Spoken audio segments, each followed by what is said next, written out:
Naaresto ng mga tauhan ng Tuaw Municipal Police Station sa lalawigan ng Cagayan ang isang lalaking wanted sa kasong paglabag sa Republic Act 2610 o ang Special Protection of Children Against Child Abuse Exploitation and Discrimination Act. Ang pagkakadakip sa suspect ay bahagi ng pinaigting na kampanya ng PNP laban sa mga wanted person, lalo na ang mga sangkot sa krimen na may kinalaman sa karahasan at mga abuso sa mga kabataan. Patrolwoman Janet Balad sa report.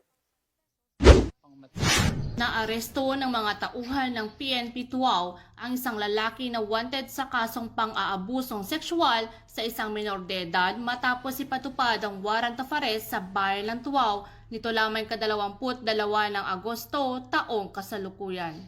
Matagumpay na naaresto ang suspect na si alias Jojo, 48 anyos, binata at residente ng naturang bayan sa pagtutulungan ng PNP Tuaw, Provincial Intelligence Team Cagayan South, Regional Intelligence Unit 2, 4th Mobile Force Platoon, 1st Cagayan Provincial Mobile Force Company at 202nd ng Regional Mobile Force Battalion 2.